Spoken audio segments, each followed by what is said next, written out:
Well, as we look at different cities around the world, it was pretty obvious to us there were two challenges coming ahead of us. Traffic congestion was obviously one big problem of cities of tomorrow, and as well as pollution.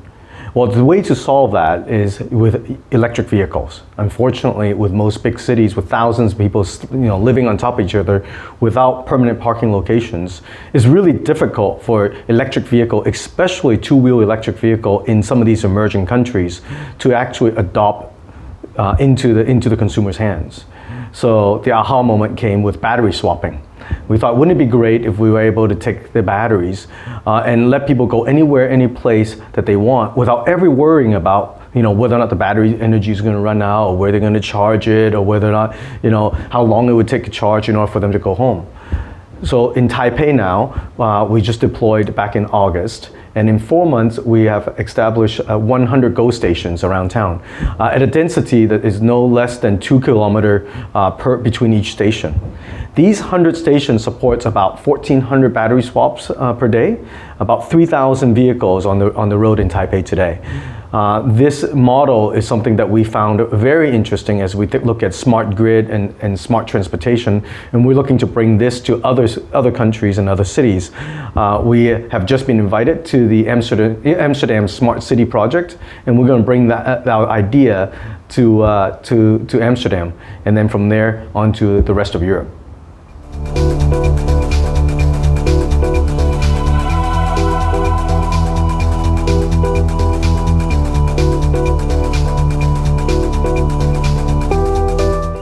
Well, I think it is really the role of the entrepreneur and innovators to really take risk and explore new business ideas and new concepts and new technology. And it is the role of government to really, the public sector, to really embrace once that innovation is identified, to give it light, to give it water, to give it air, so to speak, and let the plant grow. In Taiwan, the Taiwan government has done exactly just that.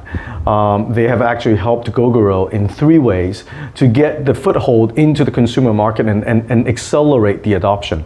The first thing they did was on the 100 GO stations, they started the first 10 by allowing us to place these 10 stations in very publicly noticeable area, so that the public is now aware that this infrastructure is now coming in and the confidence level is boosted.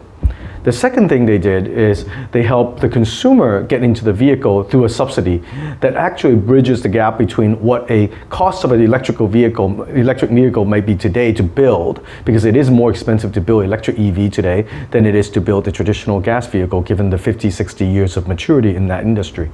So that gap is closed by offering a small subsidy to help the consumer get adopted in a vehicle, especially with a trade-in on, for example, a 2-stroke motorcycle that would be extremely polluting per kilometer, and they would actually get a little boost in subsidy, and they bring it in for recycling.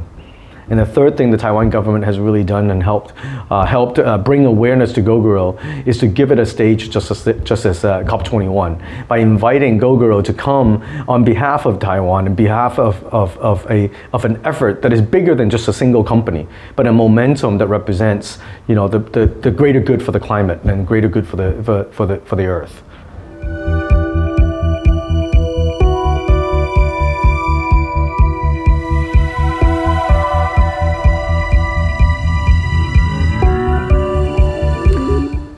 The thing that's very different about what Gogoro is amongst the sea of public sector and the private sector and enterprise doing something about energy, we bring the consumer excitement to the sector. We believe that yes, there's a lot of collaboration that needs to happen between the private and the public sector, but the consumer sector is what actually makes the final decision.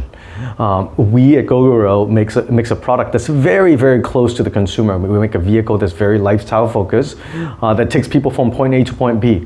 And that excitement is something that we want to share with everybody else, to bring awareness of what has been done in Taipei, and hopefully what can be done for the rest of the world.